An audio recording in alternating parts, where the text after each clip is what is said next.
Name Journeys by Mundair. The poet Mundair is from a diverse cultural background, being born in India but living in England since early childhood. Consequently, her poem is one with roots in South Asia whilst written in English. To reflect this dual heritage, Mundair uses a traditional Indian form known as ghazal, which allows her to assert her birth identity but does so by also modifying the form. Like a traditional ghazal, Mundair's poem is focused on the pain of loss and separation, and is written in couplets. But it doesn't have a regular rhythm and makes extensive use of enjambment, creating a freer, more flowing modern version. This could be seen as both acknowledging her new English surroundings and emphasising the disconnect and sense of being an outsider. It is this feeling of being both part and not part of a culture which Mundair explores in this autobiographical poem and in much of her work. She has commented in the past that my writings are meditations on the outsider. The poem's initial stanzas open with references to Hindu gods and characters with whom the speaker, Mundair, closely identifies. First, there is the story of Rama's 14-year exile into the wilderness, which draws attention to the themes of isolation and punishment that continue throughout the poem.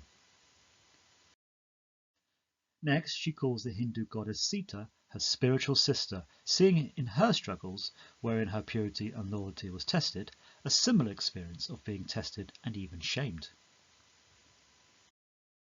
Finally, there is mention of Draupadi, who was famed for her modesty, indicating the speaker's withdrawn, shy self as she struggled with her life's events. These struggles are clarified with a slight shift of perspective to the speaker's personal journey from the Punjab region in India to Manchester in England. It is clear that this has been a difficult transition, with the speaker describing it as a journey between rough and smooth. As a result, the speaker has felt that she has lost part of her identity because she has lost her mother tongue of Punjabi. The mention of milk teeth implies that the speaker was a young girl when she made the move to England, as was the case in real life with Mundair. Notice also the suggestion that England doesn't accommodate her original language of Punjabi, which is mirrored by the speaker's own difficulties with adapting her voice to the unfamiliar sounds of Mancunian English. This sense of discord is underscored by the way people struggle to pronounce her name correctly.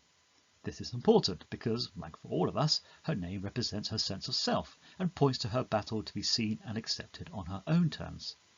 The mispronunciation of a name can symbolize the erasure of an identity. For the speaker, it makes her past dull and mysterious, not only to others, but also to herself.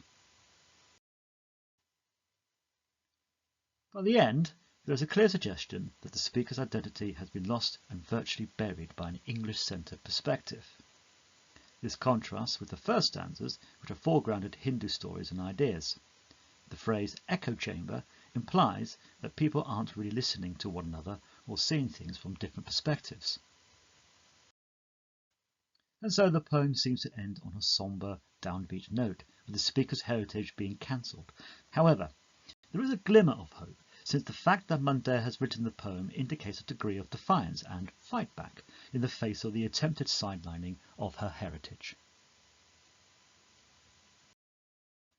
The idea of being caught between two identities or backgrounds means that name journeys can be usefully linked with Pot, an afternoon train from Purley to Victoria in 1955, A Portable Paradise, and Like an Heiress.